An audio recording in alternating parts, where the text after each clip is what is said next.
Bom, hoje eu vou demonstrar a lei de Snell através do princípio de Fermat. Bom, vamos entender primeiro aqui a geometria aqui do nosso desenho, né? Nós temos aqui dois meios físicos, tá? Com propriedades diferentes.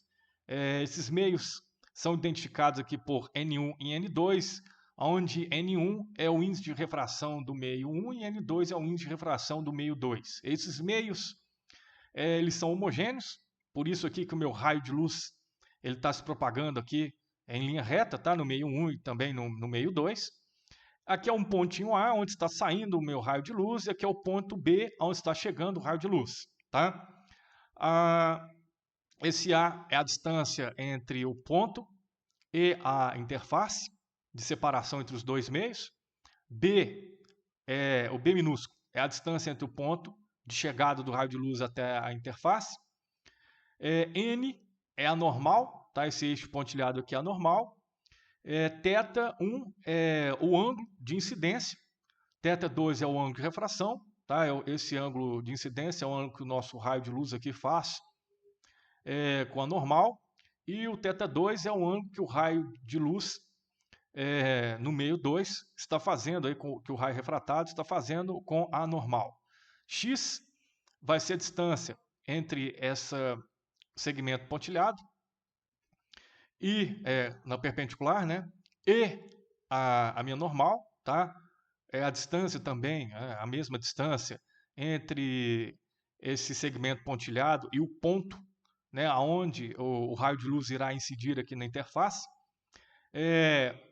D minúsculo é essa distância total entre esse segmento pontilhado e esse outro segmento pontilhado que está passando por B e é perpendicular à interface. Tá? Se essa distância aqui é D, então essa distância que está sobrando aqui vai ser D menos X.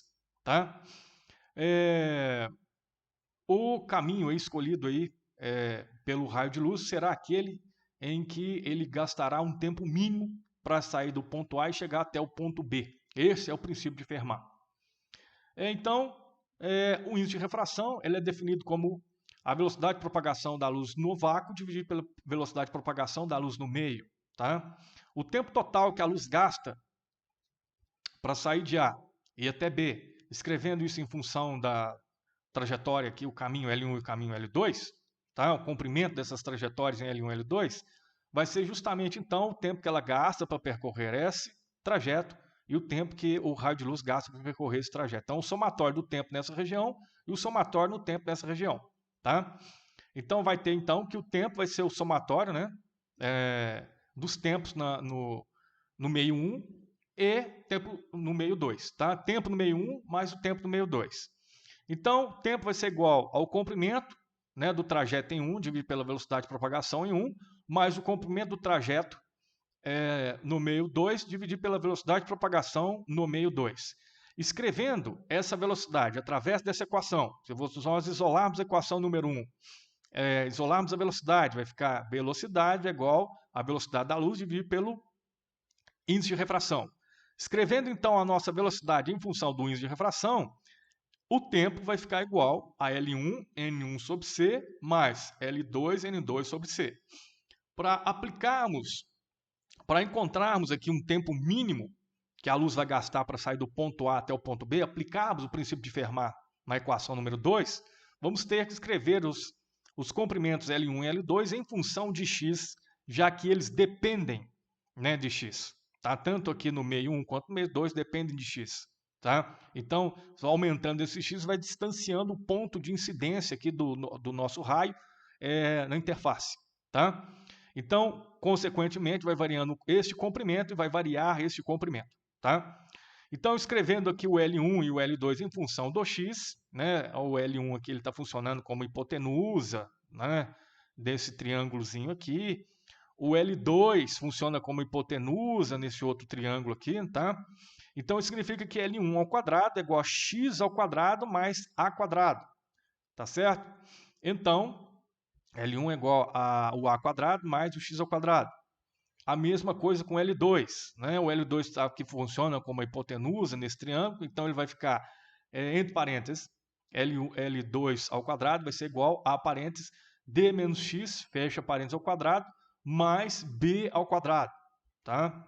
Então, tá aí os dois comprimentos de trajetos escritos em função de X, tá? E aplicando o princípio de Fermat na equação do tempo, escrita aqui em função do índice de refração, vai ficar D dx L1 N1C mais L2 N2C, que é igual a zero. Estamos apenas aí colocando a notação de Leibniz. Como N1 e C são invariantes a essa derivada, tá? Eles dependem aí da característica do meio, e o C é a velocidade de propagação da luz no vácuo, é uma constante. Então, essas derivadas vão apenas influenciar aqui o L1, tá? E o L2 também. Então, essa equação nós podemos escrever dessa forma. N1C, que multiplica a derivada de L1 com respeito a x, mais N2 sobre C, que multiplica a derivada de L2 com respeito a x, isso é igual a zero. Tá? Bom, então, diferenciando aqui a nossa equação 3 primeiro, com respeito a x, tá? Para a gente chegar no valor desse termo aí, vai ficar, então, derivando esse primeiro membro, vai ficar 2L1, dL1, que é igual, derivando o segundo membro com respeito a x, isso aqui é uma constante, vai zerar, vai ficar, então, 2x dx. Então, escrevendo essa fórmula, essa derivada nesse formato, vai ficar 2L1, derivada L1 dx, que é igual a 2x, podemos simplificar e deixar isolado ali a nossa derivada. Vai ficar dL1x, que é igual a x sobre L1. Então, com isso, nós encontramos esse termo. Tá? Fazendo a mesma coisa agora para o nosso L2, vamos derivar aí o L2, vamos derivar a equação 4. Tá? Aqui vai ficar 2L2 dL2, que é igual, esse rapaz aqui vai zerar, tá? Com respeito a x. Aqui vamos aplicar a regra da cadeia, então vai ficar duas vezes, derivando isso aqui com respeito a x, vai ficar menos 1, e aqui cai uma ordem, tá? De potência, que multiplica, então, d menos x.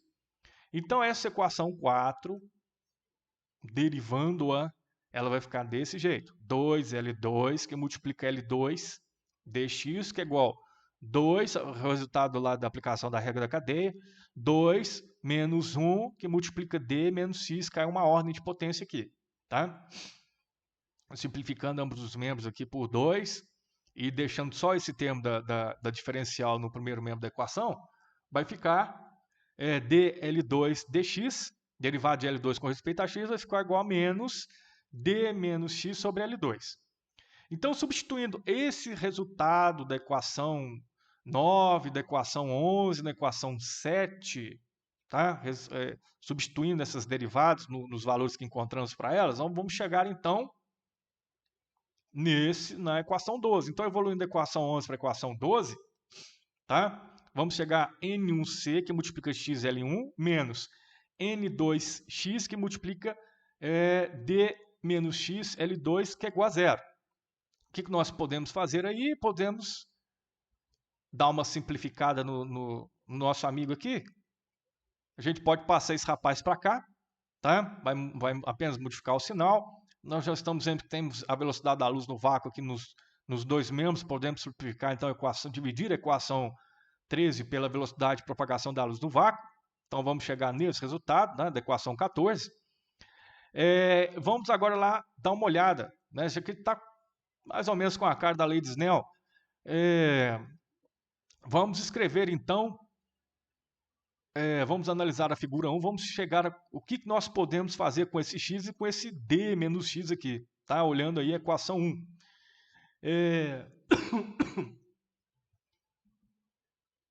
O ângulo θ1 é o seno, né? A gente pode usar o seno desse ângulo para relacionar esse x, tá? Que está lá figurando no resultado que nós chegamos a esse resultado, conseguimos relacionar o x com a hipotenusa.